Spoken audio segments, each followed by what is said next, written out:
இறை இயேசுவில் பிரியமுள்ள மாதா தொலைக்காட்சியின் அனைத்து நிகழ்ச்சிகளையும் ஆவலோடு பார்த்து கொண்டிருக்கிற அன்பு நேயர்கள் அனைவருக்கும் இனிய இரவு வணக்கம். இந்த நாள் நம் அனைவருக்கும் ஓர் ஆசிர்வாதமான நாளாக அமைந்திருக்கும் என்று நம்புகிறேன். இன்றும் ஓர் அருமையான சிந்தனையைத்தான் நான் உங்களோடு பகிர்ந்து கொள்ள ஆசைப்படுகிறேன். கடவுளால் படைக்கப்பட்ட நாம் ஒவ்வொருவரும் அவரின் பிள்ளைகளாக வாழ வேண்டும் என்றுதான் கடவுள் விரும்புகிறார். கடவுளின் பிள்ளைகளாக வேண்டும் என்றால் அவரின் பண்புகளை நமதாக்க வேண்டும். ஆணவமும் அதிகார நோக்கமும் நம்மிடம் இருந்தால் நாம் கடவுளின் பிள்ளைகள் என்பதற்கான அறிகுறிகளே நம்மிடம் இல்லாது போகும். பல சமயங்களில் நம்மில் பலருக்கு ஏரோதுவை போன்ற குணம் அதிகமாக உள்ளது என்பதுதான் உண்மை.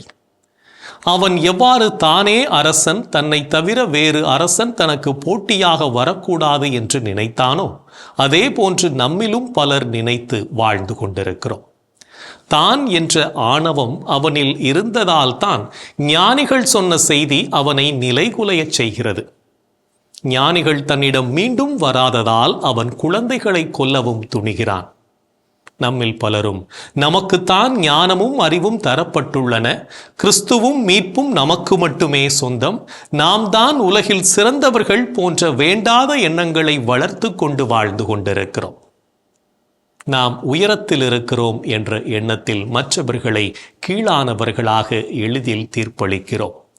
இத்தகைய எண்ணங்களை விட்டொழித்து இறை ஞானமும் இறை வெளிப்பாடும் கடவுளால் அவர் விருப்பப்படி யாருக்கு வேண்டுமானாலும் தரப்படலாம் என்பதை உணர்ந்து அனைவரையும் ஏற்று அன்பு செய்து அரவணைத்து வாழ்வோம். அதுவே நாம் இறைவனின் மக்கள் என்பதற்கு சிறந்த சான்றாக அமையும் என்பதையும் புரிந்து கொள்வோம். அகம்பாவமும் ஆணவமும் மக்கள் மத்தியில் எடுபடாது. அன்பான வாக்குகளே அவர்களை நம்மீது அன்பு கொள்ளச் செய்யும். மக்களை நல்வழிப்படுத்த வேண்டுமானால் அவர்கள் யார், அவர்களது ஆற்றல் என்ன என்பதை அவர்கள் அறியும்படி நாம் செய்துவிட்டால் போதும். அவர்கள் சரியான பாதைக்கு வருவதற்கான அனைத்தையும் செய்து விடுவார்கள். அடிமைப்பட்டு கிடப்பவரை விடுவிக்க வேண்டுமானால் முதலில் அவர் அடிமைப்பட்டு கிடக்கிறார், அவருக்கு உரிமையோடு வாழ உரிமையுண்டு என்பதை உணர்த்த வேண்டும். சாக்ரட்டிஸ் உன்னையே நீ அறிவாய் என்றார். உணர்ந்தவர் உலகை வென்றவரானார். அதை நாம் மற்றவருக்கு கற்பித்து வழிகாட்டிவிட்டால் மனிதர் வலிமை பெற்றிட நாம் வழிவகுத்தவர்கள் ஆவோம். இவ்வாறான பணியே இறையரசு பணிக்கான அடித்தளமாகும் என்பதை உணர்ந்து கொண்டு நான் என்கின்ற சுயநலம் களைந்து மக்களை முன்னேற்ற பாதையை நோக்கி நடத்தி செல்வோம். அதுவே நம்மை நல்வழிப்படுத்தும் என்பதையும் உணர்ந்து கொள்வோம். ஒரு நாள் கடல் தன்னிடம் எந்தெந்த மரங்கள் வந்து சேருகின்றன என்பது குறித்து எண்ணிக்கொண்டிருந்தது. ஆறுகள் வெள்ளப்பெருக்கெடுக்கும் போது அவை பெரிய ஆலமரங்களை கூட சாய்த்து அடித்து தன்னிடம் கொண்டு வந்து சேர்ப்பதை எண்ணியது. ஆனால் எந்த ஆறும் மரங்களில் சிறியதாக இருக்கும் மரங்களான நீர் நொச்சி மரங்களை மட்டும் இதுவரை அடித்து வந்ததில்லை. தானும் அந்த மரத்தை இதுவரை பார்த்ததில்லை என்பதை உணர்ந்தது. கடல் அனைத்து ஆறுகளையும் அழைத்து, நீங்கள் பெரிய ஆலமரங்கள், வேப்ப மரங்கள், வேங்கை மரங்கள் அனைத்தையும் வேரோடு பிடுங்கி என்னிடம் கொண்டு வருகிறீர்கள். ஆனால் மரங்களில் சிறியதாக இருக்கும் மரமான நீர் நொச்சி மரங்களை மட்டும் இதுவரை அடித்து வந்ததில்லையே, அது ஏன் என்று வினவியது. அதற்கு கங்கையாறு, கடலரசே, நாங்கள் வெள்ளப்பெருக்கெடுத்து ஓடும்போது பெரிய மரங்கள் எங்களை எதிர்த்து போரிடுகின்றன. அவற்றிற்கு பணிவு இல்லை. எனவே நாங்கள் அவற்றை எங்கள் பலம் கொண்ட மட்டும் வேரோடு பிடுங்கிக் கொண்டு வருகிறோம். ஆனால் நீர் நொச்சி மரம் சிறியதே. ஆனாலும் நாங்கள் அதனிடம் செல்லும் போது எங்களை வணங்கி தலையை தாழ்த்தி கொண்டு நிற்கிறது. எனவே அதன் பணிவு எனும் குணத்தை கண்டு நாங்கள் அதை விட்டு விடுகிறோம். பணிவு உள்ளவர்களுக்கு என்றும் அழிவில்லை என்பது உங்களுக்கு தெரியும் அல்லவா என்று கூறி முடித்தது ஆறு. நாமும் பணி உள்ளவர்களாக வாழும் போது உயர்த்தப்படுவோம் என்பதனை இந்த கதை நமக்கு எடுத்துரைக்கிறது. எனவே நாமும் நம்மிடமுள்ள நான் எனும் ஆணவத்தை அகற்றி பணிவுடன் வாழ நம்மை பயிற்றுவிப்போம். இன்றைய தினத்தை எடுத்துக்கொள்வோம். இந்த நாள் முழுவதும் நாம் பணி உள்ளவர்களாக வாழ்ந்தோமா என்று யோசித்து பார்ப்போம். மேலும் இந்த நாளில் நமது செயல்பாடுகள் எப்படிப்பட்டதாக இருந்தது என்று நம்மையே நாம் கேட்டு பார்ப்போம்.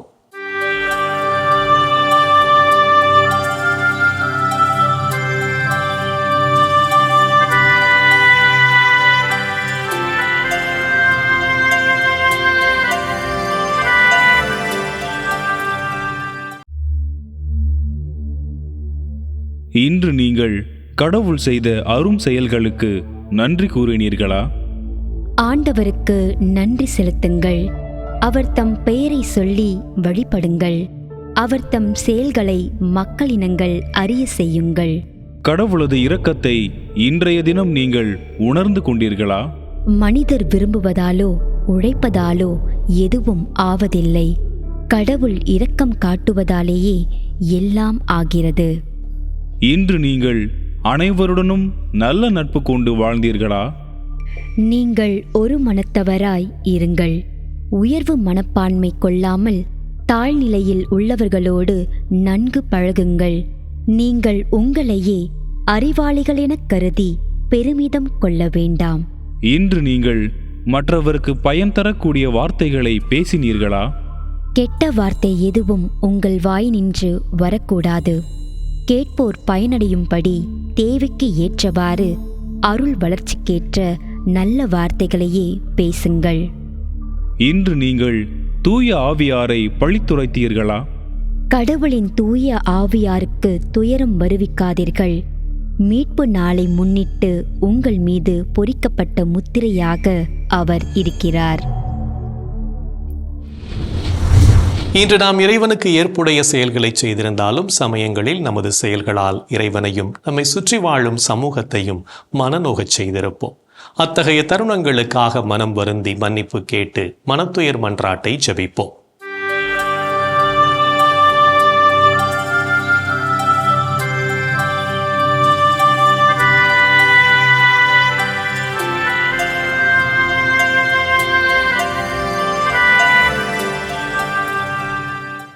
எல்லாம் வல்ல இறைவனிடமும் சகோதர சகோதரிகளே உங்களிடமும் நான் பாவி என ஏற்றுக்கொள்கிறேன்.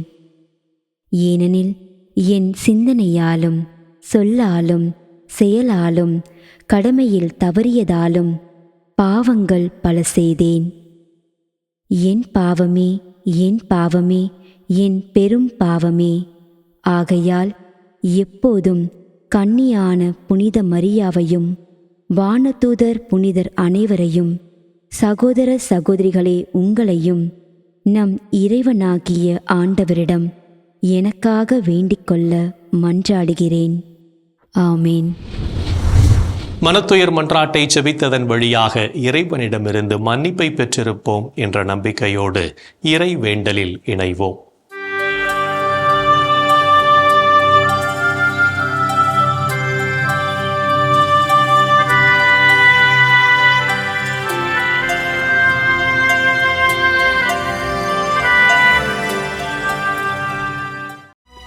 இறைவா இறைவா எமக்கு துணை புரிய வாரும். ஆண்டவரே எமக்கு துணை புரிய விரைந்து வாரும். தந்தைக்கும் மகனுக்கும் தூய ஆவியார்க்கும் மாட்சி உண்டாவதாக.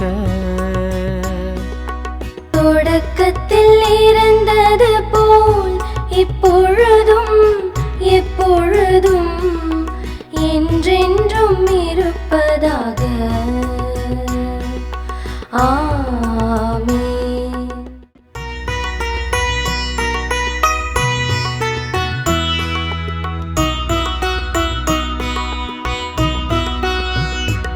என் தலைவராகிய கடவுளே, நீர் விரைவில் சினமுறாதவர், பேரன்பு கொண்டவர். என் தலைவராகிய கடவுளே, நீர் விரைவில் சினமுறாதவர்,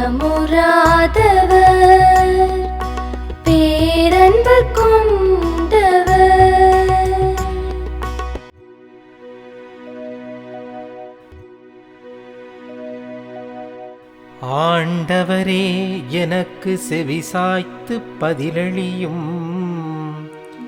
ஏனெனில் நான் எளியவனும் வறியவனும் மாவே.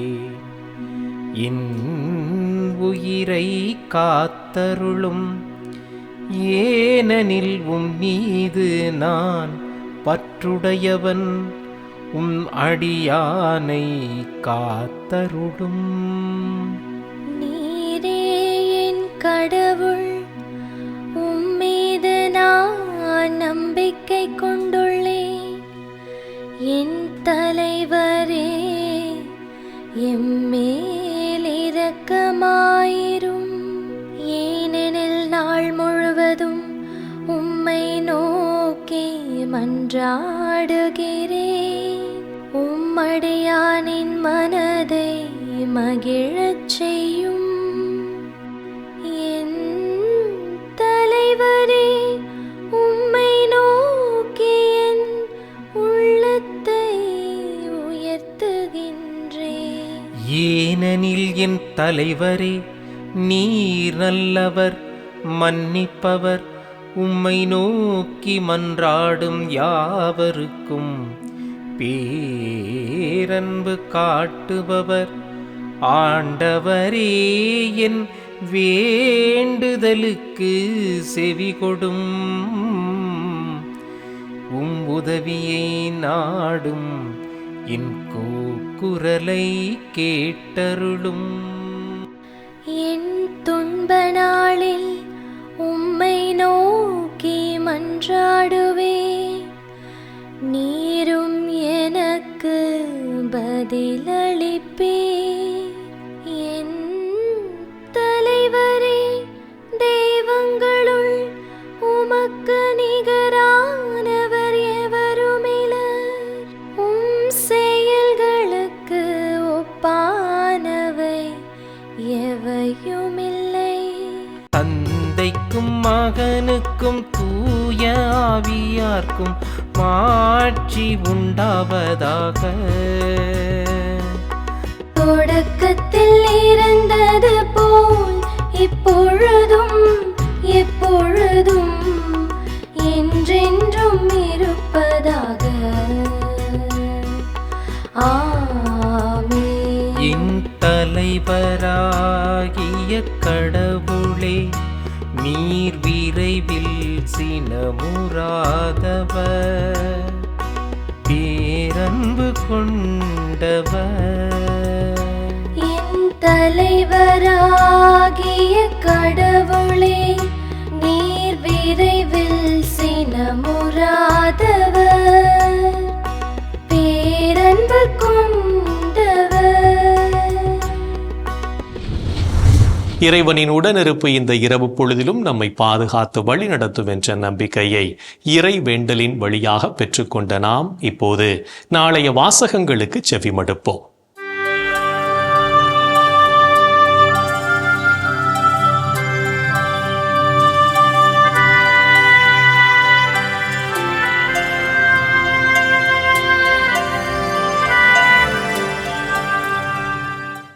நாளைய திருப்பலி வாசகங்கள். முதல் வாசகம் சாமுவேல் 2ஆம் நூலிலிருந்து வாசகம்.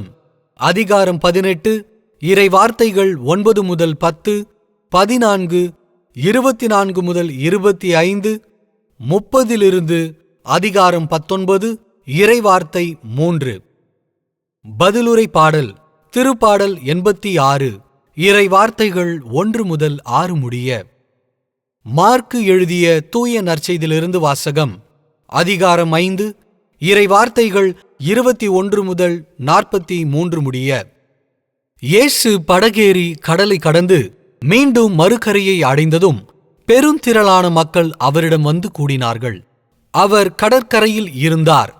தொழுகை கூட தலைவர்களுள் ஒருவரான யாயீர் என்பவர் வந்து அவரை கண்டு அவரது காலில் விழுந்து, என் மகள் சாகுந்தருவாயில் இருக்கிறாள். நீர் வந்து அவள் மீது உம் கைகளை வையும். அப்போது அவள் நலம் பெற்று பிழைத்துக் கொள்வாள் என்று அவரை வருந்தி வேண்டினார். இயேசுவும் அவருடன் சென்றார். பெருந்திரளான மக்கள் அவரை நெருக்கிக் கொண்டே பின்தொடர்ந்தனர். 12 ஆண்டுகளாய் இரத்தப்போக்கினால் வருந்திய பெண் ஒருவர் அங்கு இருந்தார்.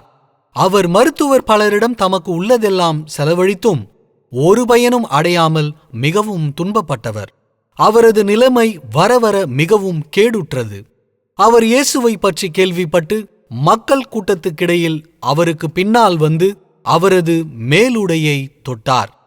ஏனெனில், நான் அவருடைய ஆடையை தொட்டாலே நலம் பெறுவேன் என்று அப்பெண் சொல்லிக் கொண்டார். தொட்ட உடனே அவருடைய இரத்தப்போக்கு நின்று போயிற்று. அவரும் தம் நோய் நீங்கி நலம் பெற்றதை தம் உடலில் உணர்ந்தார்.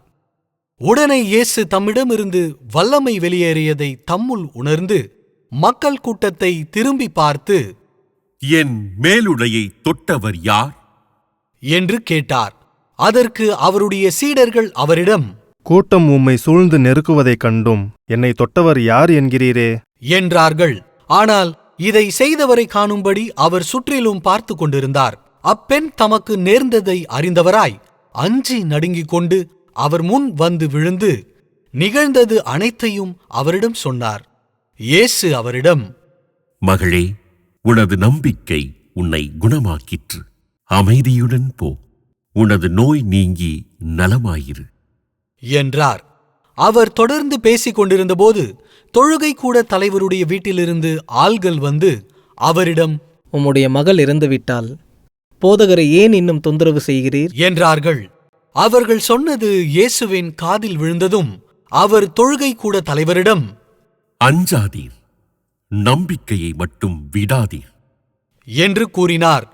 பேதுரு, யாக்கோப்பு, யாக்கோப்பின் சகோதரரான யோவான் ஆகியோரை தவிர வேறொருவரையும் அவர் தம்முடன் வரவிடவில்லை. அவர்கள் தொழுகை கூட தலைவரின் வீட்டிற்கு சென்றார்கள். அங்கே அமளியையும் மக்கள் அழுது ஓலமிட்டு புலம்புவதையும் இயேசு கண்டார். அவர் உள்ளே சென்று, ஏன் இந்த அமளி, ஏன் இந்த அழுகை?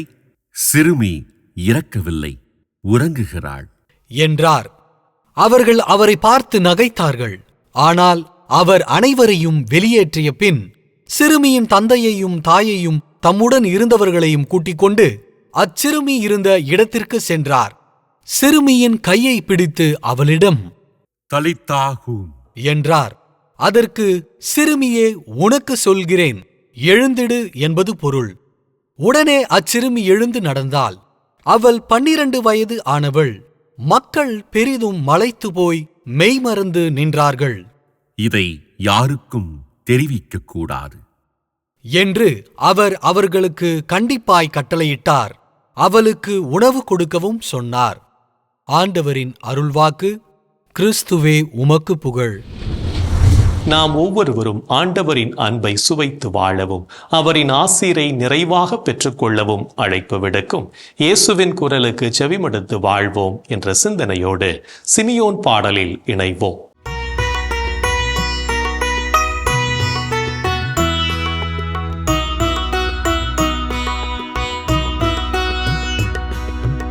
ஆண்டவரே, நாங்கள் விழித்திருக்கும் போது எங்களை காத்தருளும்.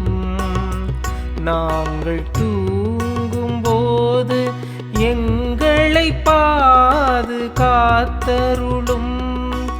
இதனால் கிறிஸ்துவோடு விழித்திருந்து அவரோடு அமைதியில் இளைப்பாறுவோம்.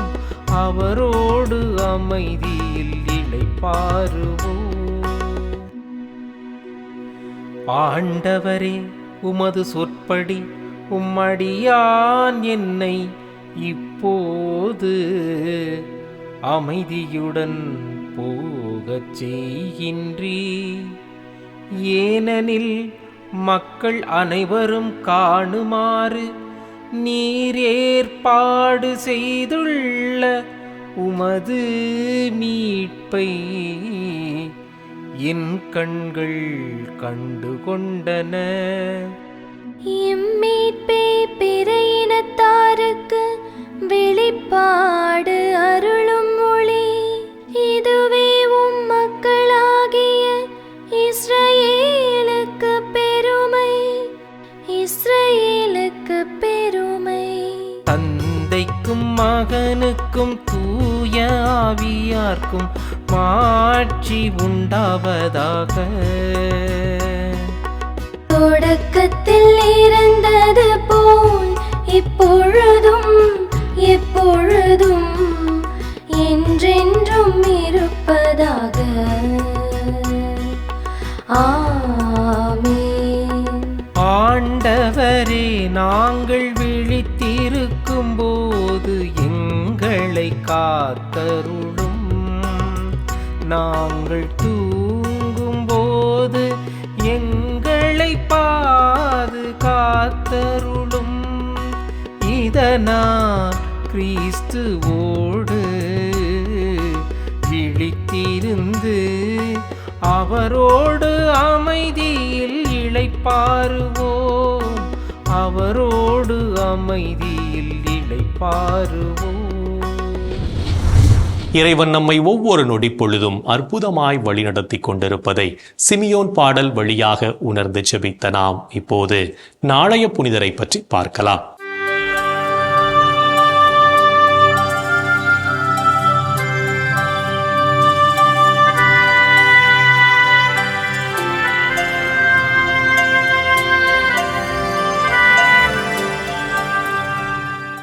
பிப்ரவரி 3. புனித பிளாசியூஸ்.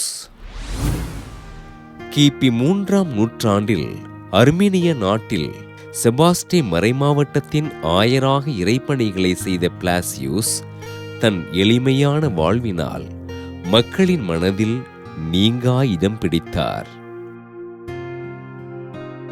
அர்மீனிய பேரரசன் லிசினியஸினால் அந்நாட்டில் வாழ்ந்த கிறிஸ்தவர்கள் மிகுந்த துன்பத்திற்கு ஆட்பட அம்மக்களுக்கு ஆறுதல் அளித்த பிளாசியூஸ் அருகில் இருந்த வனப்பகுதிக்குள் சென்று ஆண்டவரை தியானித்து வாழ்ந்தார். குகையினில் தங்கி இறைவனை தியானித்து வாழ்ந்த இவரிடம் வனத்தில் இருந்த விலங்குகள் அன்போடு பழக பிளாசியூஸ் அனைத்து விலங்குகளையும் ஆசீர்வதித்து நோயுற்று இருந்த விலங்குகளை குணப்படுத்தினார். வனப்பகுதியில் வாழ்ந்த ஆயர் பிளாசியூஸ் வேட்டைக்காரர்களால் கைது செய்யப்பட்டு அரசரிடம் அழைத்து செல்லப்பட போகும் வழியில் தொண்டையில் மீன்முள் சிக்கி உயிருக்கு போராடிய சிறுவனை சுகப்படுத்தினார். கிபி 313ஆம் ஆண்டு பேரரசர் கான்ஸ்டன்டைன், பேரரசர் லிசினியூஸ் இருவரும் இணைந்து கிறிஸ்தவர்களை எந்த அரசரும் துன்புறுத்தக்கூடாது என்று அரசாணை பிறப்பிக்க, இதனை மீறிய கப்பத்தோக்கியாவின் ஆளுநன் அக்ரிகோலாஸ் ஆயர் பிளாசியூஸினை கைது செய்து சிறையில் அடைத்தான். சிறையில் துன்புறுத்தப்பட்ட ஆயர் பிளாசியூஸ் சிலைகளுக்கு வணக்கம் செலுத்துமாறு பணிக்கப்பட, இதனை கடுமையாக மறுத்த பிளாசியூஸ் ஆண்டவர் இயேசுவே உண்மையான கடவுள் என்று அறிக்கையிட்டார். சிறையில் சொல்லொன்னா துன்பங்களை அனுபவித்து வாழ்ந்த பிளாசியூஸ் கிபி 316ஆம் ஆண்டு ஆளுநன் அக்ரிகோலாசினால் தலை வெட்டப்பட்டு மறைசாட்சியாக உயிர் துறந்தார். ஆண்டவரை மறுதலிக்க மறுத்ததினால் சிறையில் சொல்லொன்னா துன்பங்களை அனுபவித்து வாழ்ந்த பிளாசியூஸினை திரு அவை புனிதராக உயர்த்தி தொண்டை மற்றும் கால்நடை மருத்துவர்களின் பாதுகாவலராக அறிவித்தது. புனித பிளாசியூஸ் திருவிழாவினை கொண்டாடுகின்ற நாம் தொண்டையில் பிரச்சனை உள்ளோருக்காகவும் அவர்களின் உடலினை இறைவன் தொட்டு ஆசீர்வதிக்க வேண்டும் என்றும் உருக்கமோடு ஜெபிப்போம்.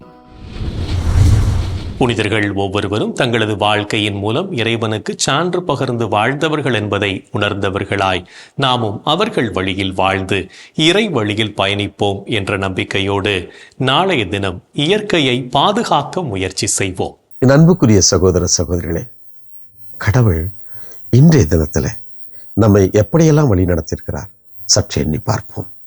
இன்றைய காலையிலிருந்து இந்த இரவு தூங்கப் போவதற்கு வரை நமது வாழ்க்கை முழுவதும், இந்த நாள் முழுவதும் கடவுளுடைய பராமரிப்பை நாம் உணர்ந்திருப்போம். அந்த அற்புதமான காரியங்களுக்காக கடவுளை நாம் போற்றி புகழ்வோம், அவருக்கு நாம் நன்றி சொல்வோம். நாம் எந்த நேரமும் நன்றி சொல்லி அவரை போற்றி புகழ்கின்ற பொழுது நமது வாழ்க்கை இன்னும் அருளால் நிரப்பப்படுகிறது என்பதை உணர்ந்தவர்களாக நன்றி சொல்வோம். இன்றைய தினத்தில் சிறப்பாக ஆதரவற்ற குழந்தைகளுக்காக நாம் மன்றாடுவோம். எங்கள் அன்பே உருவான இயேசு ஆண்டவரே, ஆதரவற்ற அனாதை குழந்தைகளை எண்ணி பார்க்கிறோம்.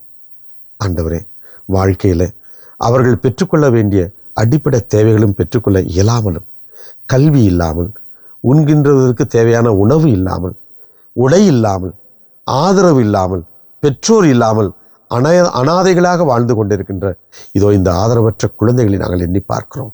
இயேசுவே, இதோ எங்களது தாராள உதவியினால் நாங்களும் மனம் மாறி இந்த குழந்தைகளுக்கு எங்களால் இயன்ற வரை நன்மைகளை செய்து இந்த குழந்தைகளுக்கு மகிழ்ச்சியை, சமாதானத்தை, வாழ்க்கையில் அவர்கள் எதிர்நோக்கி இருக்கின்ற ஒவ்வொரு தேவையும் பூர்த்தி செய்து அவர்களுக்கு நம்பிக்கையை தருகின்ற நல்ல மனிதர்களாக எங்களையே மாற்றிடணும். இந்த குழந்தைகளுக்கு நீர் ஆதரவாக வாரும். எங்கள் அன்பு தாயே, ஆரோக்கிய அன்னையே, ஆதரவற்ற குழந்தைகளுக்காக பரிந்து பேசுங்கள் அம்மா. இந்த ஜபங்களெல்லாம் எங்கள் ஆண்டவராகிய இயேசுவே அது வல்லமையான திருநாமத்தின் வழியாக உம்மை கெஞ்சி மன்றாடுகிறோம். ஆமென். என்று வாழும் உயிருள்ள இறைவன், தந்தை, மகன், தூய ஆவியார் நாம் அனைவரையும் நிறைவாக ஆசீர்வதிப்பாராக. ஆமென்.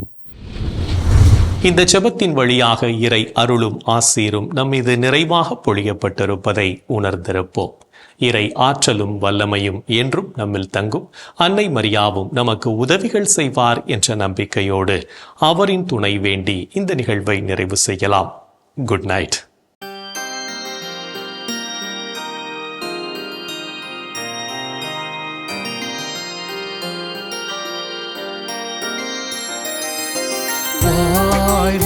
அரசியே, தயை மிகு அன்னையே, வாழ்வே இனிமையே, தஞ்சமே வாழ்க.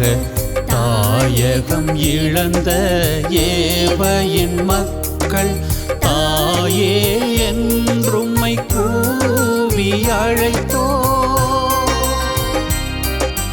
கண்ணீர் கனவாய் நின்றும்மை நோக்கி கதறியே அழுதோம், பெருமூச்செறிந்தோம். ஆதலால் எமக்காய் பரிந்துரைப்பவரே, அன்புடன் எம்மை கடைக்கண் பாரே. திருவயிற்றின் கனியாம் இயேசுவை இம்மை வாழ்வின் இறுதியில் காட்டுவிற் கருணையின் உருவே, தாய்மையின் கனிவே, இனிமையின் அன்னை மரியா போ.